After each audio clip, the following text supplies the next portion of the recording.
Kita lahir di dunia yang bengis, di antara manusia yang seringkali tak tahu batas tentang luka yang mereka tanamkan. Mereka menyakiti, menghina, mengkhianati, dan berharap kita akan jatuh, hancur, dan tenggelam dalam lumpur yang sama tempat mereka berasal. Tapi dengarkan ini baik-baik. Tidak ada senjata yang lebih mengerikan daripada jiwa yang tidak bisa digoyahkan. Ini bukan tentang balas dendam. Ini tentang menjadi batu karang di tengah badai. Ini tentang seni stoik. Menggenggam bara, tapi tidak terbakar. Dan inilah 7 cara menghancurkan mental orang yang menyakitimu tanpa harus menyentuh mereka. Sebelum saya mulai, jangan lupa untuk tekan tombol like, share, dan subscribe. Yang pertama, tersenyum dalam diam saat mereka menunggu lukamu berdarah. Mereka ingin melihat reaksi. Mereka haus akan penderitaanmu. Tapi seperti kata Marcus Aurelius, kebahagiaanmu bergantung pada dirimu sendiri. Maka, ketika luka ditanam, jangan beri mereka panen. Berdiam, tersenyum. Bukan karena kamu tidak merasakan sakit, tapi karena kamu memilih untuk tidak mengumbar kelemahan. Itu adalah kemenangan pertama dan menyakitkan bagi mereka yang ingin melihatmu kalah. Musuh ingin perhatian, reaksi, bukti bahwa kita terluka. Tapi ketika kita tetap diam, mereka kehilangan panggung. Kita tidak menyangkal rasa sakit, tapi kita menolak memberikannya kekuatan. Kita jadi misteri, dan tidak ada yang lebih menggoroti daripada musuh yang tidak bisa dibaca. Biarkan keheninganmu menggema lebih keras dari teriakan mereka. Seperti ketika seseorang menggolokmu di kantor, menyebarkan gosip, atau menjatuhkanmu di depan umum. Jangan buru-buru membela diri. Lihat matanya, diam, dan tersenyum kecil. Kembali bekerja, selesaikan tugasmu lebih cepat dari siapapun. Dan ketika semua orang bicara, kamu tetap diam. Pada akhirnya, orang akan bertanya, kenapa dia tidak marah? Karena kamu sudah di level mana, omongan tidak bisa menyentuhmu. Keheninganmu adalah pisau. 2. Kendalikan amarah karena mereka tak bisa. Epictetus menulis, bukan hal-hal yang menyakitkan kita, tapi opini kita tentang hal-hal itu. Orang yang menyakitimu ingin membakar jiwamu dengan amarahmu sendiri. Tapi ketika kamu mampu mengendalikan reaksi, ketika kamu tidak memberi mereka kekuasaan untuk memancing emosimu, maka kau telah menaklukkan mereka di medan perang yang tak terlihat.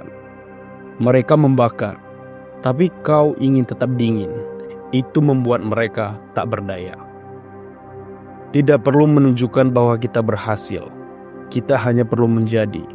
Saat mereka masih berbicara tentang kita sudah berjalan 3 langkah lebih jauh.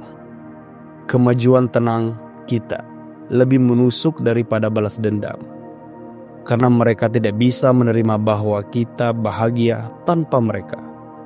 Temanmu yang mengkhianatimu kini menonton dari jauh. Jangan beri dia kabar. Jangan beri dia update. Biarkan ia melihatmu dari jauh. Bangkit perlahan.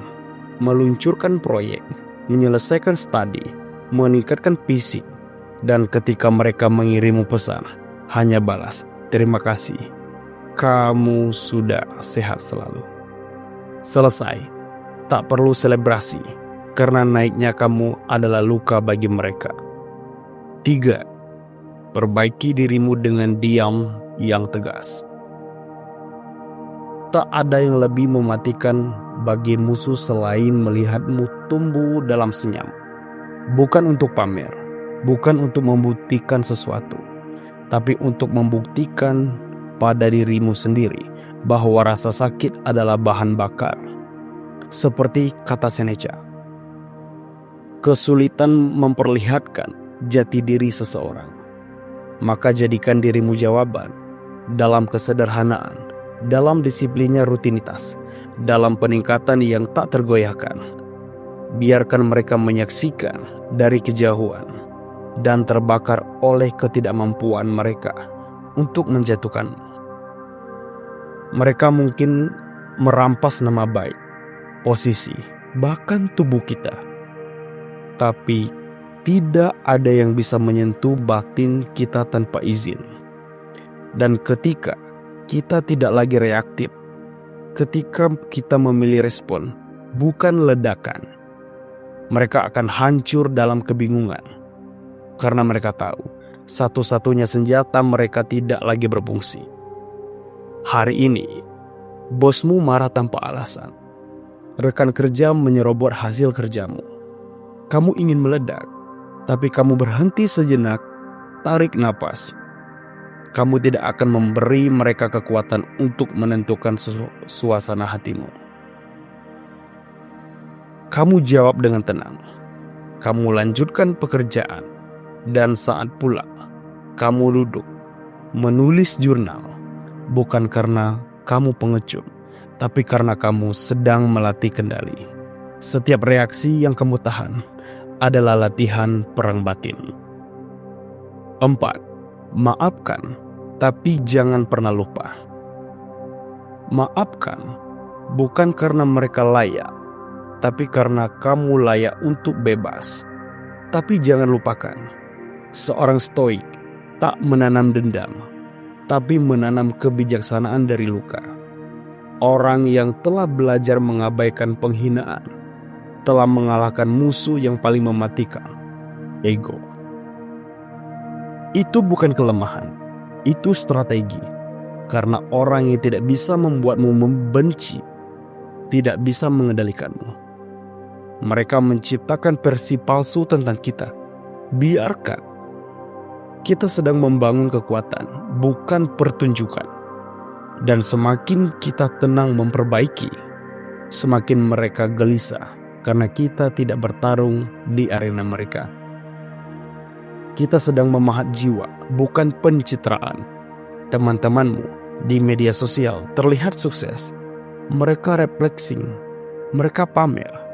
Kamu tergoda, ingin menunjukkan bahwa kamu juga bisa. Tapi kamu ingat, yang kamu bangun bukan citra, tapi karakter. Kamu offline, kamu belajar 1 jam lebih lama. Kamu sisihkan uang untuk investasi, bukan konsumsi. Lambat, tapi pasti.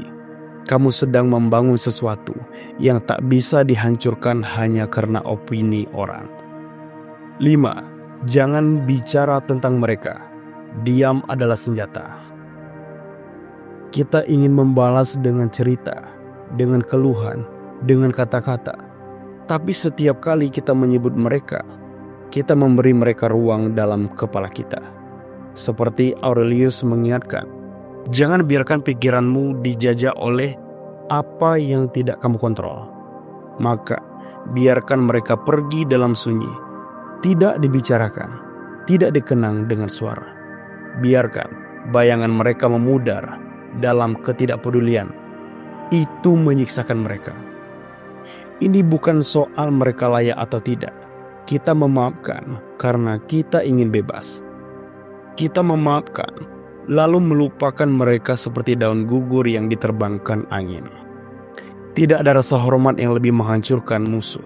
Selain kita, tidak lagi penting bagi mereka. Seseorang membuat hidupmu sulit, seperti mantan kekasihmu, sahabat lama, mungkin keluargamu sendiri. Kamu masih memikirkan mereka tiap malam, tapi malam itu kamu berbeda. Kamu menulis semua luka dalam surat, lalu membakarnya. Kamu berdoa, bukan untuk mereka berubah, tapi agar kamu bebas. Dan keesokan harinya, kamu tidak lagi mengecek mereka. Kamu sadar, Yang lebih menyakitkan bagi mereka adalah saat kamu sudah tidak peduli. 6. Bangun disiplin yang tak bisa mereka hancurkan. Musuh sejati bukan dari luar. Ia di dalam rasa malas, impuls, dan keluhan. Bangunlah pagi saat mereka masih tidur. Bekerjalah saat mereka bersantai. Bacalah saat mereka membuang waktu. Disiplin bukan balas dendam, tapi ketika mereka melihatmu tak bisa dihentikan, disitulah kehancuran mereka dimulai. Tak ada yang lebih menggetarkan daripada seseorang yang tak bisa dihancurkan dari dalam. Luka mereka bukanlah akhir, tapi bahan bakar. Setiap tusukan adalah pengingat bahwa kita masih berdiri, bahwa kita dibentuk, tidak dibinasakan. Dan ketika kita tumbuh dari rasa sakit itu dengan lebih kuat, lebih bijak, mereka akan sadar bahwa mereka tak pernah bisa mematahkan kita. Kamu gagal, ujian, pekerjaan, hubungan, semuanya jatuh bersamaan. Kamu menangis, tapi kamu tidak tenggelam. Kamu ambil buku, kamu mulai belajar hal baru, kamu olahraga, kamu mengulang langkah kecil yang dulu kamu abaikan. Dan tanpa sadar, luka itu mulai berubah menjadi tekad. Orang-orang mulai bertanya, kok kamu bisa kuat? Dan kamu tahu jawabannya, karena kamu pernah hancur. 7. Cintai rasa sakit itu. Aneh, tentu saja tidak. Ini jalan Stoa. Rasa sakit adalah guru. Pengkhianatan adalah ujian. Kesepian adalah ruang meditasi. Seperti kata Cleanthes, seperti anjing yang ditarik oleh tali takdir. Kamu bisa menolak dan terseret, atau mengikuti dan tetap tenang. Ketika kamu mulai mencintai proses, ketika kamu tidak lagi lari dari luka, tapi menatapnya dengan berkata, ajarilah aku, saat itulah mereka kalah. Mereka tak bisa lagi menyentuhmu, karena kamu telah berubah menjadi sesuatu yang lebih dalam dari manusia biasa. Kamu adalah logam yang telah ditempa oleh api. Kita tidak pura-pura kuat. Kita kuat karena kita pernah hancur dan memilih untuk bangkit dengan kepala tegak. Kita tidak butuh balas dendam karena keberadaan kita sudah cukup. Dan ketika mereka melihat kita damai, tidak terguncang dan tidak terpengaruh, disitulah kehancuran mental mereka dimulai. Karena mereka sadar kita sudah lepas dan tidak ada yang lebih menakutkan bagi orang yang menyakiti daripada korban yang tidak lagi peduli. Ketika seseorang bertanya, apakah kamu baik-baik saja? Kamu tidak menjawab dengan kebohongan manis. Kamu jawab, aku sedang berproses, tidak sempurna, tapi aku tidak akan menyerah. Kamu jalani harimu meskipun itu berat. Kamu bantu orang lain meskipun dirimu belum utuh. Kamu tidak perlu butuh pengakuan. Kamu hanya butuh langkah kecil setiap hari. Karena kamu sadar, ketangguhan bukanlah topeng, tapi pilihan untuk tetap berjalan, meski dengan luka terbuka. Kesimpulan dari 7 poin tersebut. Jangan balas dengan caci maki. Jangan balas dengan dendam. Balas dengan menjadi versi paling tinggi dari dirimu sendiri. Orang yang menyakitimu ingin kamu rusak, tapi kamu akan menjadi arsitek dari ketabahan yang tak bisa mereka ganggu. Kita semua hanya punya bayang-bayang, tapi stoik berjalan ke dalam bayangan itu dan menjadikannya bagian dari cahaya mereka. Mereka menyakitimu, tapi mereka tidak pernah benar-benar menang kecuali kamu mengizinkannya. Kita bukan pemaaf karena lemah. Kita bukan diam karena takut. Kita adalah api yang dibentuk dari dalam yang tenang, tapi tak tergoyahkan. Kita adalah bukti bahwa yang tabah adalah yang terakhir berdiri.